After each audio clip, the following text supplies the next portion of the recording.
नमस्कार, the wire में आपका स्वागत है। मैं हूं आरफा खानम शेरवानी। लगातार पिछले कई दिनों से राहुल गांधी का संसद की सदस्यता खत्म होना और उनका संसद से बाहर निकलना बड़ी खबर बनी हुई है। सिर्फ देश ही नहीं बल्कि विदेश के तमाम बड़े जो न्यूज़ आउटलेट्स हैं, जो संस्थान हैं न्यूज़, वो इसको कवर करें कि किस तरीके से नरेंद्र मोदी के सबसे मुख्य जो जो चुनौती दे सकते थे, जो चैलेंजर थे 2024 के, उनको डिस्क्वालीफाई कर दिया गया है और ये लोकतंत्र के लिए कितनी खतरनाक बात है।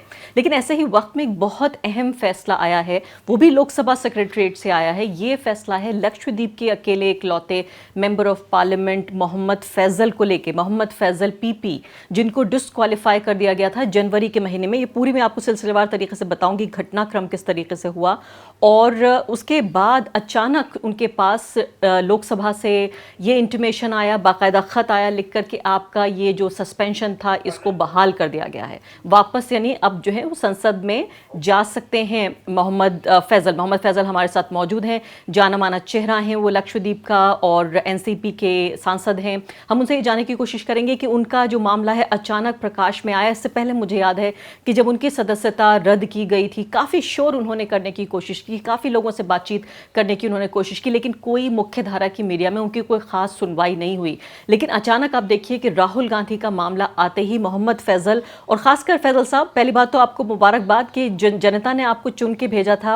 अब जनता के प्रतिनिधि के तौर पर आप फिर से संसद में जा पाएंगे। चले भी गए क्या आप संसद में? हाँ, चली गई है। मेरी पहली एंट्री हो गई, पार्टिसिपेट कर लिया, अटेंडेंस भी लगा दिया आज। वो दस्तखत भी हो गए? जी जी, दस्तखत भी हो तो गया आज। विश्वास आपको हो रहा है कि ये हो चुका है? आप क्या सोच रहे थे? 2 महीने, क्या आपको कितने दिन लगे बहाली में?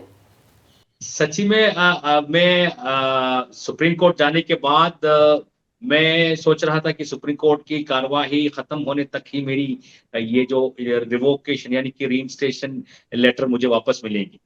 पता नहीं फिर सुप्रीम कोर्ट से शायद उनको जो मिलने वाले थे, तो वो भी एम्बैरेसमेंट होगा उसके लिए, इसलिए वो सोचकर जल्दी मुझे वापस ले लिया गया कि आज सुबह मेरी फ्लोर लीडर सुप्रिया सुले ने मुझे फोन करके बताया कि सेक्रेटरीट लोकसभा सेक्रेटरीट से फोन आया कि मेरा सस्पेंशन रिवोक कर दिया है, तो पार्लियामेंट आ सकता है बोल के सुप्रिया सुले ने मुझे सुबह सुबह फोन किया।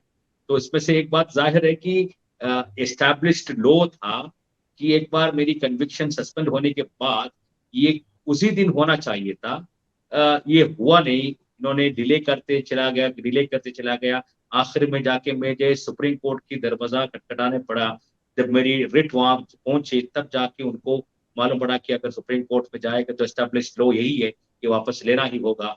वो शर्मिंदगी ना होने के सोचकर ही शायद जल्दी उन्होंने मुझे वापस अंदर आने के आदेश दे दिए।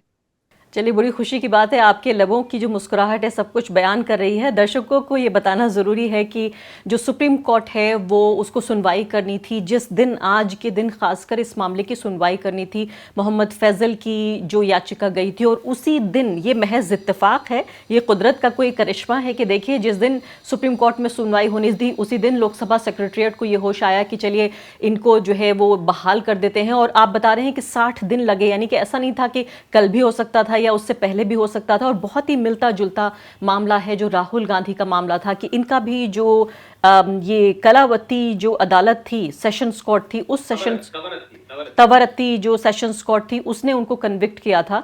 और ये मामला था हत्या का की कोशिश का मामला, अटेम्प्ट टू मर्डर का एक मामला था, जनवरी 11 का। मैं आपसे ये भी जानना चाहती हूँ कि, और साथ साथ ये भी दर्शकों को एक खबर दे देती हूँ, उसके बाद आपसे सवाल भी पूछूंगी कि वायानाड को लेकर जब इलेक्शन कमीशन अन्य जो असेंबली इलेक्शंस होने वाले हैं उनके लिए अनाउंस कर रही थी तारीख, तो उन्होंने इस बात को लेकर झिझक जाहिर की कि अभी हमें कोई जल्दी नहीं है, अदालत ने 30 दिन का समय दिया है, और एक बार अगर सीट वो खाली होती है सांसद के चले जाने या सस्पेंड हो जाने या गुजर जाने के बाद, तो 6 महीने का वक्त होता है उस सीट को भरने के लिए। इसलिए राहुल गांधी की सीट को भरने की उन्हें कोई जल्दी नहीं है। तो ये आप खबर जान लीजिए। अब मुझे बताइए मोहम्मद फैजल साहब कि आपकी जो टाइमलाइन जिसे हम कहते हैं वो क्या रही? कब आपको सेशन कोर्ट ने कन्विक्ट किया, कब आपकी सदस्यता रद्द हुई, हमें बताएं। मेरी कन्विक्शन हुआ था 11 जनवरी को सेशंस कोर्ट कवरत्ती ने। और उसी दिन ने मैंने ऑनलाइन पर मेरी सेंटेंस सस्पेंड करने की एप्लीकेशन में हाई कोर्ट में दर्ज किया। दी वेरी नेक्स्ट डे, दूसरी दिन 12 तारीख को मैंने मेरी कन्विक्शन भी सस्पेंड कराने की अपील हाई कोर्ट में मैंने दर्ज किया। ये जानने के बावजूद भी 13 तारीख को लोकसभा ने मुझे डिस्क्वालीफाई करा। इतना तक नहीं गया, फिर उसके बाद 18 तारीख को इलेक्शन कमीशन ऑफ इंडिया ने एक प्रेस नोट जारी करी, उसमें लक्षद्वीप की बाई इलेक्शन की डिक्लेयर हुई। तो ये सारी चीजें एक साथ इतनी फास्ट में फट करके सारे एग्जीक्यूटिव ऑर्डर्स और सब कुछ निकाले। और ये जब हो रहा था तब इन सबको मालूम था कि मेरी मैटर हाई कोर्ट में लंबित है, सुनवाई हो रही है, हाई कोर्ट में क्या डिसीजन होगा ये मालूम नहीं है, लेकिन फिर भी हाई कोर्ट की क्या आदेश होगा इसको इंतजार करने की क्षमता भी उनको नहीं था। मुझे डिस्क्वालीफाई करना था और इलेक्शन भी डिक्लेयर करना था। आखिर में जाके हाई कोर्ट ने 25 तारीख को, जनवरी 25 तारीख को जो कन्विक्शन था मेरे खिलाफ वो रद्द करा, मेरे सेंटेंस भी सस्पेंड करा। ऑटोमेटिकली वो सारी चीजें जो है, ये जो मेरे डिस्क्वालिफिकेशन फैक्टर जिन्होंने 13 तारीख को मैंने निकाला था, और इलेक्शन कमीशन ऑफ इंडिया की जो नोटिफिकेशन, वो नोटिफिकेशन के खिलाफ मैं सुप्रीम कोर्ट में भी गया था। सुप्रीम कोर्ट में और ये हाई कोर्ट के ऑर्डर आने के बाद इलेक्शन कमीशन ऑफ इंडिया की काउंसिल को स्टेटमेंट देना पड़ा कि they will act according to the law. What is the law says, when the apex court suspend the conviction, automatically the disqualification factor shall not operate. तो one constitution body, एक जो constitution body है election commission of India, वो law के मुताबिक statement देते हैं supreme court में, हम लॉ के मुताबिक जाएंगे। और 30 तारीख को उन्होंने दोबारा एक प्रेस नोट जारी करा कि लक्षद्वीप की बाई इलेक्शन रद्द कर दिया गया है।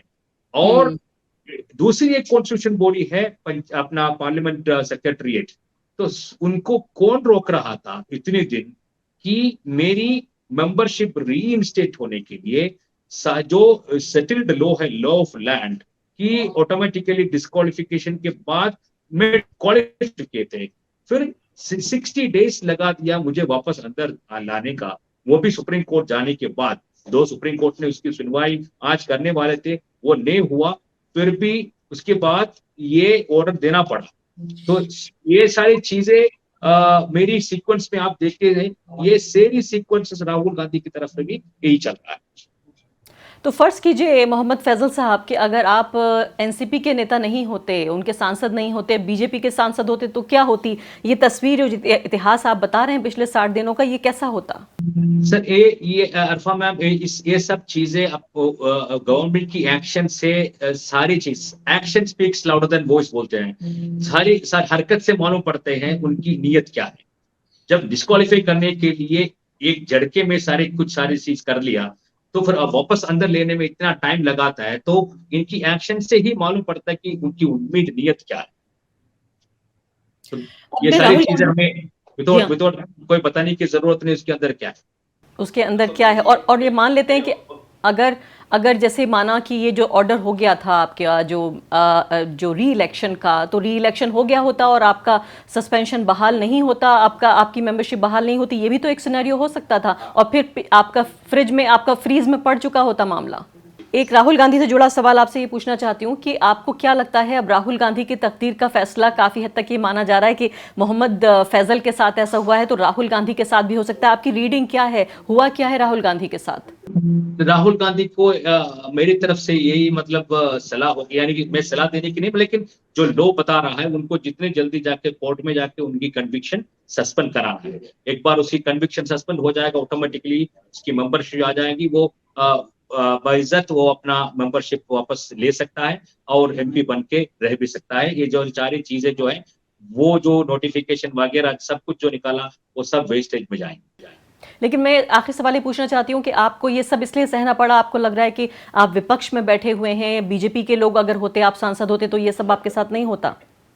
बिल्कुल, लक्षद्वीप में जो भी इश्यूज हो रहा था, वो सारी चीज के सामने ऐसे मेंबर ऑफ पार्लियामेंट में सबके ओपोज किया। वहां पे जो नया एडमिनिस्ट्रेटर आया, वो एडमिनिस्ट्रेटर लक्षद्वीप के लोगों के खिलाफ बहुत सारे कानून तैयार करने की कोशिश की। वहां पे लोगों से जॉब से, नौकरी से निकाले, हमारी हेल्थ को लेकर, जहाज को लेकर सारी समस्याओं को मैंने सामने करा। तो इसी की वजह से मुझे इस पार्लियामेंट से बाहर रखना उनकी प्राइम इम्पोर्टेंस समझा। इसी के साथ साथ ये सब हुआ है।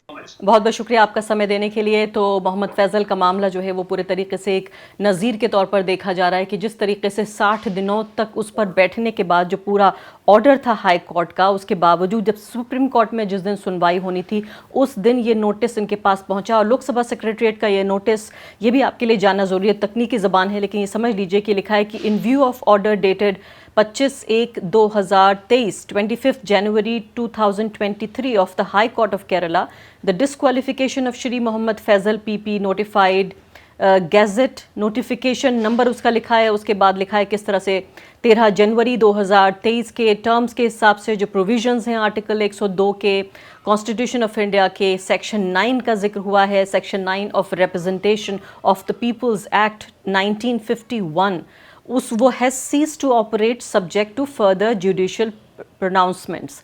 यानी आप सोचिए, कह रहे हैं कि जो ये हमारा कहता है, हमारा जो रिप्रेजेंटेशन ऑफ पीपल्स एक्ट है उसके तहत जो कार्रवाई की गई थी अब उस पर रोक लगा दी गई है फर्दर जुडिशियल प्रोनाउंसमेंट्स की वजह से, उनके सब्जेक्ट टू यानी इनके इसको ध्यान में रखते हुए। तो लोकसभा सेक्रेटरीट जो पिछले 60 दिनों से जिन्होंने बर्खास्त रखा हुआ था फैजल साहब को, अब उसको बहाल कर दिया गया क्योंकि मामला सुप्रीम कोर्ट में गया था। और फैजल साहब ये कह रहे हैं कि शर्मिंदगी से बचना चाहती थी मोदी सरकार और लोकसभा सेक्रेटरीट के जरिए, इसलिए उन्होंने सुप्रीम कोर्ट में सुनवाई से पहले ही, क्योंकि उनको लगता था कि सुप्रीम कोर्ट ने फेवरेबल डिसीजन दे दिया तो शर्मिंदगी का सामना करना पड़ सकता है, और इसलिए उनकी सदस्यता को बहाल कर दिया गया। यहाँ बहुत गंभीर सवाल जो उठ रहा है वो एक ये भी है कि क्या जो लोकसभा है, जो भारत की संसद है, क्या वो अब बापौती हो गई है? जो हमारी रूलिंग पार्टी है, जो सत्ता पक्ष है, जो सत्ता दल है, क्या उसकी बापौती हो गई है कि लोकसभा सेक्रेटरीट भारत के कानून के हिसाब से नहीं, भारत के संविधान के हिसाब से नहीं, बल्कि भाजपा जैसा चाहेगी उसके हिसाब से, मोदी सरकार जैसा चाहेगी उसके हिसाब से वो कदम उठाएगी कि उसके लिए राजनीतिक रूप से मुफीद क्या है और नुकसानदेह क्या है? इसी सवाल के साथ मैं आपको छोड़ जाती हूँ, क्योंकि सबसे खतरनाक जो हमारे लोकतंत्र के लिए जो निशानदेहियाँ देखने को मिल रही हैं उनमें से ये भी एक है कि डेमोक्रेटिक इंस्टीट्यूशन, जो लोकतांत्रिक संस्थान है, उनका घुटनों के बल आ जाना। द वायर के और वीडियोस देखने के लिए सब्सक्राइब करें और बेल आइकन पर क्लिक करें। स्वतंत्र पत्रकारिता की आर्थिक मदद करने के लिए डिस्क्रिप्शन में दिए गए लिंक पर जाएं और अपनी राशि चुनें।